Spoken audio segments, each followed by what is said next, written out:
So there's always a time to move, whether it be a time to move from a relationship, a time to move from a job, time to move from a situation. We got to evaluate, when is it time to move? If we don't realize that throughout life there's times that we got to move, we never are going to grow and develop.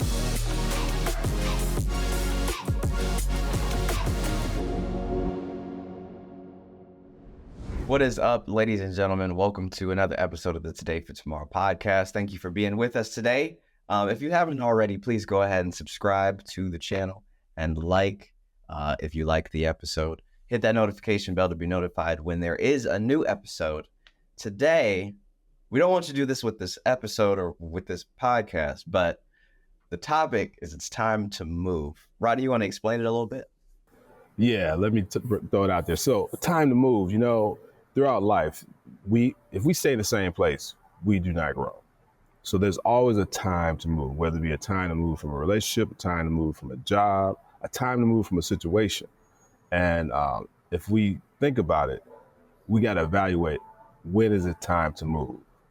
Is it time to change who we are, time to do something different? So that's kind of where my mind was. I mean, there's a lot of different areas we touch there. But if we don't realize that throughout life, there's times that we got to move, we never are going to grow and develop. You can put it in all kinds of different contexts. It's time to move when it comes to relationship. There could be a time to move when it comes to a job.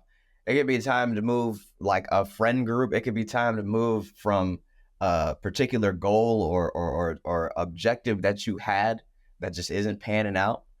There's all kinds of different scenarios for this time to move. But for me right now, I'm in a situation where I'm about to move, but not physically, like move addresses, but I'm about to move out of a position and then go more fully into the business. And so there's a lot. So this is like really relevant to me because I've been thinking about all the things that go into that, the preparation for it, and what actually I need to be looking at to make sure it's not just a impulse decision, right? Because I think a lot of times when people move, sometimes it could just be out of straight emotion. Like, I'm just frustrated here, I'm gone. Or, there's a little something happening over here, so forget everything else, I'm gone. And a lot of times that could end you up in the wrong spot. So before I go too deep in it, I want to get Mike's thoughts on the subject. Yeah, no, it's funny because it's one of those topics where you say it to 10 different people, you may get 10 different perspectives, right? Because it means different things to different people. So the seasons of life that I'm in currently, there's a lot of movement and evolution, but it's more so like spiritual versus physical, right? And it's funny because it sparked immediately I thought about that verse about like when I was a child, I spoke like a child. When I became a man, I put away childish things. And so for me, I think the movement that I've been involved in specifically, but then also my peer group, maybe it's just my age, we're late 30s. A lot of people are going through that next transition in life. Like, okay, we have kids, we have houses. We're trying to figure out what are the next steps, and I guess not so far ago. I mean, it was career driven also. I kind of shifted my, entrepreneurial life balance with my corporate life to full-time entrepreneur. So it's just a lot of spiritual thinking that comes to mind when we talk about this subject for me, though. And Mike, I love that scripture you hit because that whole mindset, not transitioning the mindset. Because I think that ability or saying we're going to move, like Martell was talking about, making sure it's not impulsive, making sure that it's the mindset is right. Because when we act out of impulse, that you can categorize that as a childish mindset, right? We want something, we're going to do it, we're not thinking it through. So I think the scripture, I think what you said, Martell, is right on point. It starts with the mind. You got to move. You can't just say it, but in your mind, you got to be ready to move and prepare. And I think Martell, how you was laying it out, you thinking through the process. Like, okay, I know this is what I want to do. Here's where I want to go, but I need to make sure I take the right steps to get there. You know what I'm saying? On to Mike's point about the mindset changing, that mindset shift. It's one thing, like going from one place to another physically, is easier than going from one place to another mentally. Because so for example, if you go from, let's just say you go from corporate to full entrepreneur. Now, there's a one being in both. You find out very quickly that they are not the same thing. They're not the same thing. The corporate route. You get off at a certain time. You get up. You go. You go into whatever the place is that you go to. There's people who are already letting you know what they want you to do for your day. And so really, you just have a few things that you just got to go boom, boom, boom, boom, boom. I get this done, and then this person's going to be happy. I get this done. This person's going to be happy. And then you continue on like that. And then also too, you can be like, absolutely not. It's the weekend. I'm off. Don't do nothing. I don't want your emails. I ain't answering the phone call. Get out of here. I'm off. And so it's like you can do certain things like that. And then on the other side, it's like the whole job, the show, if you're the owner, the show stops with you or it starts with you. And so if it starts with you and you don't start, then problems. Because there's a certain amount of time that you have to build the thing to where it can run, but it's momentum, it's push, it's work, it's day in, day out, it's 40, it's 50 plus, 60 plus could be for some people. And it's like, there's a different shift in it when like the whole thing could fail if you fail, right? There's no real safety net. There's not a whole machine that's happening that they can just plop somebody out and put somebody back in. It's like, you got to figure it out. And so like going from there to there, talking about the mental shift though, that mental shift is so deep, because I think like I've kind of realized this, and it really hits you until you're in it. I don't think it really hits you until you're in it, but the sheer amount of work that has to be done to make your own idea work, with nothing else. I think that alone is like a ginormous mental shift that has to happen, because it goes from I'm going to do this when I can do it or during business hours or doing X, Y, and Z to I need to do it because it's what's required. And no matter what, whoever I need to be, whether I need to be a morning person, a night person, a midday person, whatever I need to be, I'm going to be that to get it done. That shift is not one that is easy. And because of that shift, I feel like there's a lot of people who, like, entrepreneurship sounds like a cute thing, like a fun idea. It's like, oh man, I can be my own boss. I can make my own hours, all that cool stuff. It's like, it sounds good until you realize that shift right there is one that is not easy. It's hard fought, Yeah. No, that's spot on. And I think as a people, we tend to romanticize the thought of entrepreneurship. It's almost like, the dream of entrepreneurship, which, if you're having a good dream, you're only really focusing on the good parts of it. You're not really talking about, like we correlate it to sports. You're looking at the glory. Oh, we just won a really, really big game. We're excited. We're celebrating. But you're not talking about the dog days of training camp, or, those early morning workouts where it's only you and maybe two other teammates. And the funny thing is, as you were talking, and I was kind of thinking about this because I'm living it too, where we're trained in most school systems to be employees. No other environment do you just go focus on one subject for 55 minutes. When the bell rings, you just completely abandon that and then just move on to something else. That's completely against what true entrepreneurship is. to your point, Martell, where things don't start or stop until you make them, and when I say you is because ultimately someone needs to champion it, right? The way we like to put it in development is you got to drive that bus, Now on your journey to your final destination, there's going to be people that jump on the bus, there's going to be people that jump off the bus, and some people just go along for the ride. But at the end of the day, somebody has to be in that driver's seat or else nothing's going to happen. And you wake up a week, 2 weeks, if you didn't make something happen, all you have is your same pile of to-do items plus probably about 100 more. And that's where it becomes overwhelming for a lot of people. It's like, oh man, this stuff is it's like a mountain now. And to me, I think that's the reason why a lot of people are afraid of true or full-time entrepreneurship. And entrepreneurship is a great example of people in their mind thinking they want to move into something, but then not preparing themselves to move, and how you broke down the whole training, how you and 2 other people out there at 5 a.m. in the morning, whatever the case may be, doing what you got to do to get there.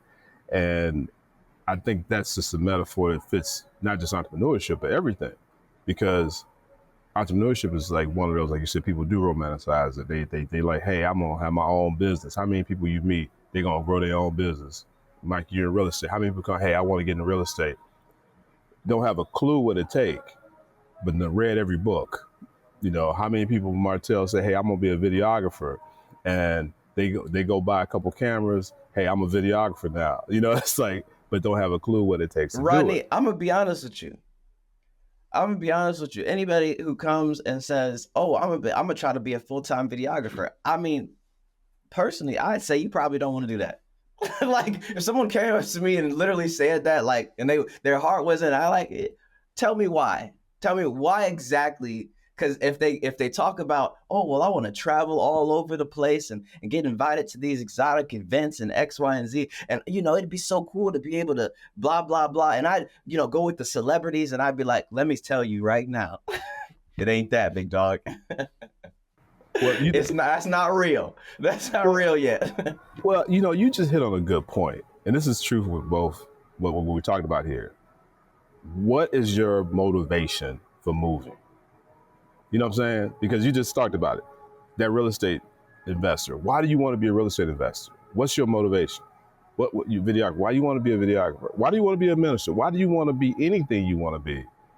Because if it goes back to that word romanticizing, if you're romanticizing what it is to be that, like that developer, you watching TV, you seeing these guys come out, you see these ribbons cutting ceremonies. You're like, hey, I could be that guy. You want to be sitting up in an office, running this mogul, this empire, but you don't understand what it takes. Like Mike shares a lot of times in his videos where he start with those houses. I remember one house you had, when you cleaned everything up, you found out it was cars in the back. You didn't even know it. You know what I'm saying? It's like they don't got to get your hands dirty. Martell, with what you do, you transition into marketing. But the point though is that you got to go scope out a spot. How I'm going to shoot this, what I'm going to do. You're dealing with people that they want, hey, I want to be in the video. Make sure you take a shot of me. You're dealing with all these other things. People don't see that, and that's where I think that romanticizing is a key word, and being ready to move. You got to be motivated in the right way. You know what I mean? And maybe we talk about that.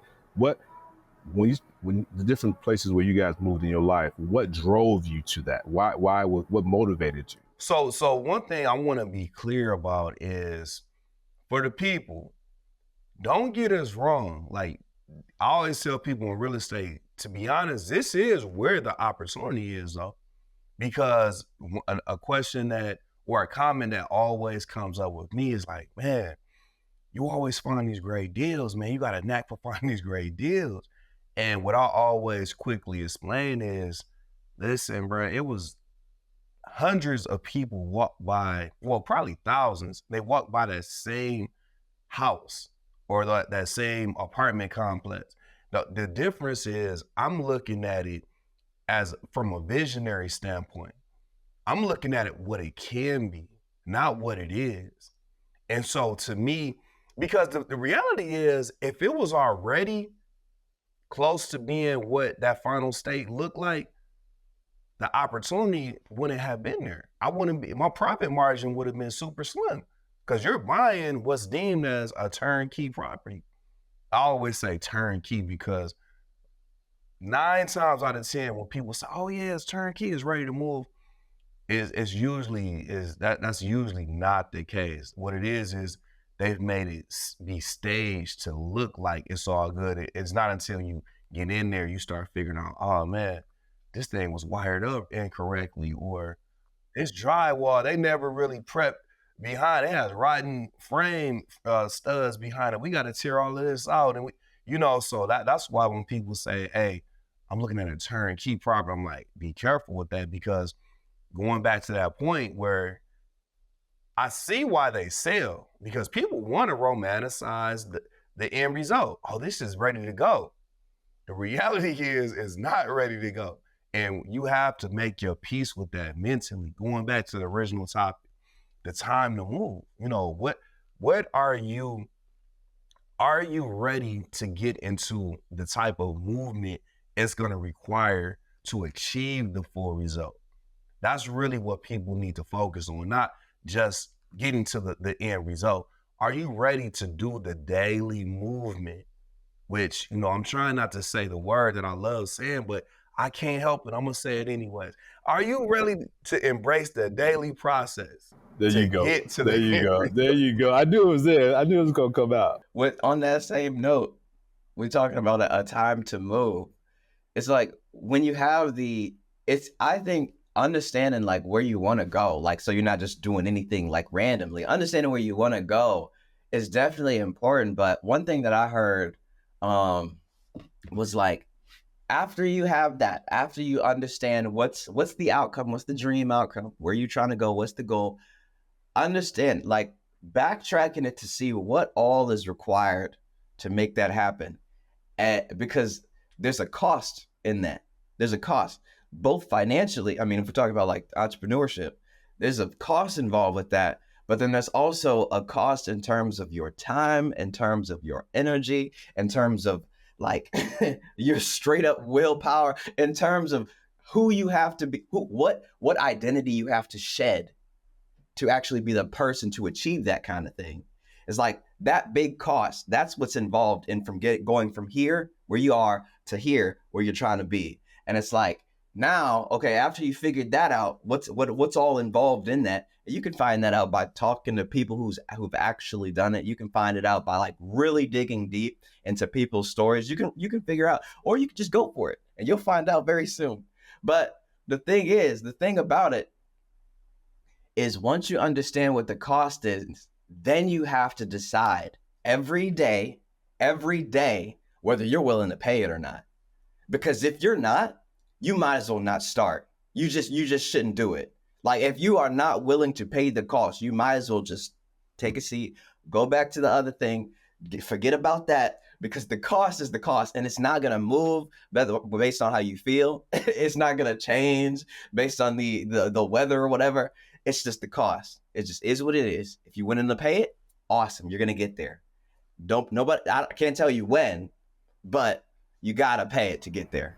Man, as you was kind of talking about the Martell, it just took me back. I was bringing this back to just a lot of things that people go through, right? So I think about my transition from living in an apartment to getting first house to moving to our second house, right? And as you was talking, I was just thinking about that cost you're talking about. That equation. Hey, it was time to move. I wanted to go. Like the rent in my apartment was going up.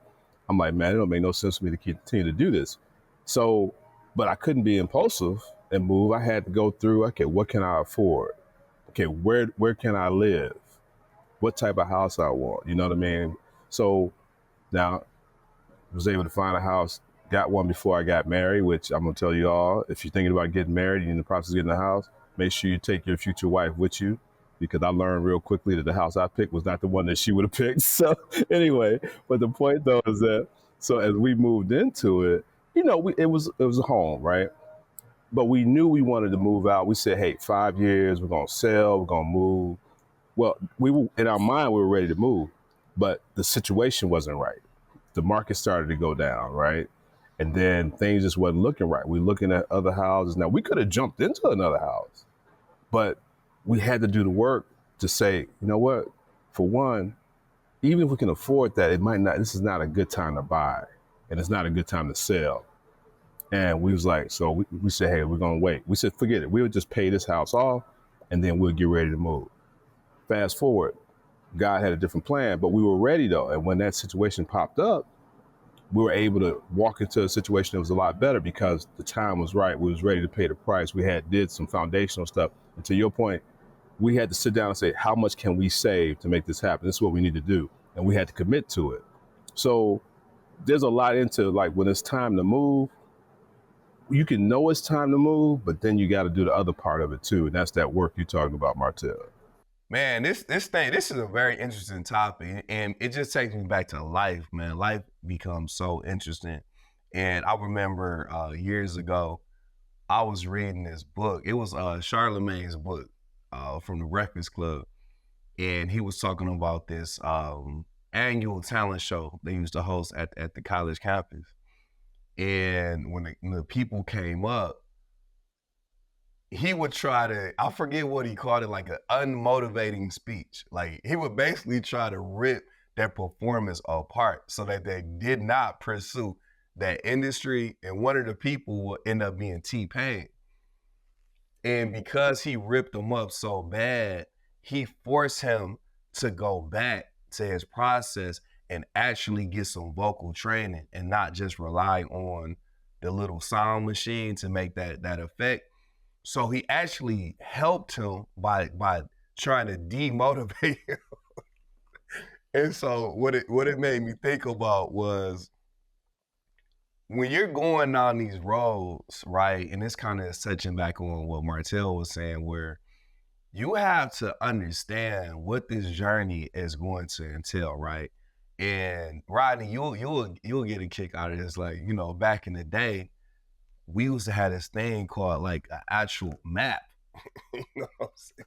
Where like when we went on a trip, a road, I remember being a kid and going on these road trips with my mom and my stepdad. And we would have to print out all these different directions, like MapQuest. And we're trying to look in. When you physically have to look at a map and you're like, man, all right, we got to go through here. We got to go through here. It just hits different than looking at your phone and getting that little digital, you know, request. And so I found myself like, even in the season of life that I'm in, when I had a lot on my plate, man, I had so many things that I was juggling. I had to go back and literally pull out like a physical planner. You know, I would have my digital meetings, my digital notes, but I found that it's something different about just literally writing it down, right? And it made me think about that verse. I forget where it's at, but it's basically like, you know, make a plan, write it down, make it plain. Like it's something about the process of literally taking the time to write things down. And then on the flip side though, I know we're really harping on, you got to pay the cost. You got to do this. I would like to say, I'm going through this right now with my kids, especially my oldest son. He'll have these dreams and these ideas, and he's just like gung-ho on pursuing. He has no idea about the cost. And I find myself constantly being balanced with, all right, well, you got to think about this, you got to think about that, versus not killing his dreams. Because in my mind, it's like, you know what? I don't know why he had, like, God put that in. I didn't put, for example, he's a pitcher now. Now, last year, this time, if you would have asked me because he used to talk about it. Yeah, I want to be a pitcher, Dad. I want to be a pitcher in baseball. I want to be a pitcher. And I'm like, okay, because it's no evidence that you've shown me to show that you have. Why are you even saying this? And then when he's out there throwing, I'm like, bro, I don't see it. I don't see it. Fast forward, you know, into this season, a year later, man, this kid just pitched like a no-hitter against the top-seeded team. And I'm like, man, me and his coach are like, yo, this is kind of crazy, like how much progress he's made in a short amount of time. And it was a reminder to me that, you know what, when you're taking a trip, it's a faith walk, right? Because you have to have that balance where you do need a lot of data, do all of the due diligence that you can. But at the same time, when you're packing all your essential items, the main thing that you need to pack is faith. And you gotta make sure that God is guiding your steps. He's gonna be your anchor points during your trip. That's another thing I was thinking about while you guys were talking. Like when you're on a cruise and you see nothing but water around you, you need to make sure you're anchored to something, or else you'll just be out there floating. And so going back to my kid, which we're all kids of God, right? When we're taking these trips and we have these bright ideas, it's all good to pursue these new ideas. That's what makes life interesting. We just got to make sure that we have anchors to make sure we don't float away with these ideas. It is easy to get that analysis paralysis. It is easy to go ahead and overthink it. And then, because I mean, honestly, I mean, I've also heard it said too. It's like if like God might give you a vision, but then if he also showed you what it was going to require, you probably wouldn't do it. You probably would never even start. And so it's like there is a certain point where you just have to keep going. But I think to tie it all together, I think it's like, honestly, and Rodney, you mentioned this, and I think it goes along with the story that you just brought up. It's like when you have that passion, when you have that why, when the why is big enough, then it doesn't really matter what the cost is going to be, because when the why is big enough, you're going to go through it regardless. You're going to make it happen. If it's like, for example, if you know, you're married, your wife wants this particular house, and we will stop at nothing to make that happen. You gonna figure it out. You might do all the numbers and everything, whatever, but you're gonna just start and you're gonna figure it out at some point, because it's not going away. It's like when you have like a dream that's just, that you know is from God, and it's like it's unshakable, it's unmovable, it's something you can't just put to the side. It's not something that you can just set down for, you know, maybe next year I'll start it, or maybe, you know, and later on when I'm older I'll start to do that particular thing. When it's something that you cannot get away from, you have to start, whether you feel like you're ready or not, because chances are, waiting until you feel like you're ready, you might not ever do it. And so it's just going for it. So I love that you mentioned that. No, and I know we get into that time, but I think, Martell, your statement's kind of like wrapping this up in a good way. And you're right. I mean, I just totally agree with what you're saying, and that passion and how you use the different word. But I'm going to say, you know, God gives us all gifts, and we are prone to go after the gift, use the gifts and go after the gifts He's given us, whether we trust in God or not. I'm going to say that too, because you got people who have extreme gifts, and they working in their gifts, they're successful in their gifts. But all those gifts was given by God. So to the point you say that why, understanding that you have gifts, understanding that you got a why that you're going after. The key though is not being impulsive in that next step, that move. And I think even using the wife connotation, hey, yep, I'm gonna work to please my wife, but you know what? If I would try to do that too early, it would have put us in a negative situation. So knowing when to move based on, you know, doing the work, going through the process, and getting there. You know what I mean? Yeah, I think this is a good segue, because it's like the first half, we kind of had that unmotivating speech. Like, we almost want to talk you out of it. Whatever you're trying to do, stop. Because the thing is, if we can talk you out of it, it's really not your thing. And we go through this in real estate literally all the time. Like, you really have to be built for this. It has to be of you. Like, essentially, you know, you can't change certain things. I cannot think about real estate. And going back to the point of paralysis analysis, there's a term in finance called the cost of money, right? And a dollar today is worth more than a dollar, or the time value of money. That's what it is. The time value of money. A dollar today is worth more than a dollar tomorrow. So if we think about pursuing a dream today or buying real estate today, a lot of times, let's say right after the crash, 2011, 10, 12, 14, a lot of people were saying, oh, don't buy anything. You know, Detroit just declared bankruptcy. The market is terrible. Hold on to your money. But the thing is, people that did buy, because the real estate is the real estate. We know this is a great house. If we're waiting for the news and the census data and all of that to tell us this is a great house, which is what's happening now, we've missed that opportunity. The people that bought in that time when everything was down and everybody was being conservative, saying the data's not showing us it's the time to buy. We're doing our due diligence. It's telling us to hold on. Those are not the people that are benefiting from the appreciation. So going back just to the faith piece, I think God rewards us for stepping out on faith sometimes when we don't have all the answers.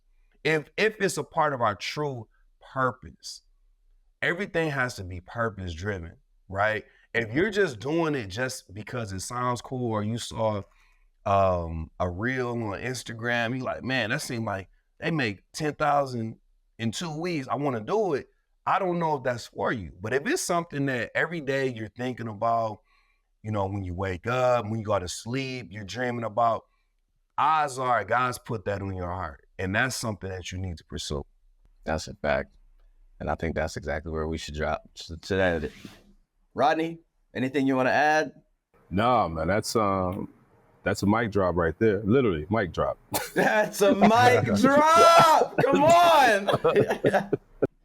Let's go. We got mic drops in here. We're going back to his rapping days, man. There we go.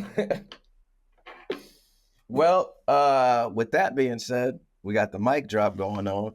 Thank you for tuning in. Housekeeping items. Mike. Come check us out at our Instagram link at DetroitInvestor_WCI. We got a lot of cool things going on just day to day with the real estate, with the community aspect. And we also have merch available to inspire the people. So for example, rebuilding Detroit, one house at a time. So just come be a part of the movement. Come check us out. By the way, the handle that he just said is on the screen. Literally type that in, go follow right now. Rodney. All right. Hey, Man 2.0, we have this session every second Saturday of the month. We have it at the Freedom Center, which is located at 28202 Franklin Road. That's in Southfield, Michigan. If you're in the area, we kick it off at 10 a.m. We start on time, and we usually conclude about 12. Come out, check us out. Also, Freedom in Christ Ministry, which is the ministry that Man 2.0 is under. You can check that out. Go to freedominchristministry.com, and you will see all the information related to Man 2.0. Lift. Our services are on Sunday, 11:30 a.m. at the Freedom Center as well.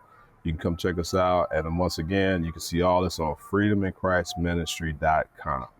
Yep. Definitely want to be a part of it. Definitely. If you are in this area, you definitely want to be a part of it. Don't miss it. Give it a shot. This is something that you want to just step out on faith on. Give it a shot. Bring your family, bring your kids, bring all of them, and you will not be disappointed. Okay? You won't.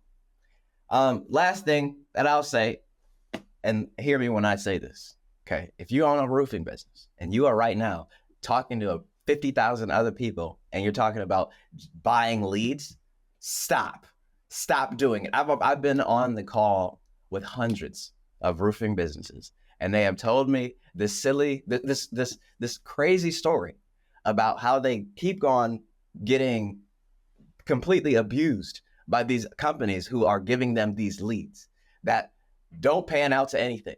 Stop doing it. It's unnecessary. Focus 417 is a digital marketing agency that doesn't just get leads. We get the leads. That's easy. That's the easy part. That's what they don't tell you. Getting the lead is actually the easy part. We vet them out and we book the appointment onto your calendar so that when you show up, You're only talking to people who are ready and willing to buy. Go ahead below information for all the rest of that. We can book a meeting. We can talk about it further if you want to.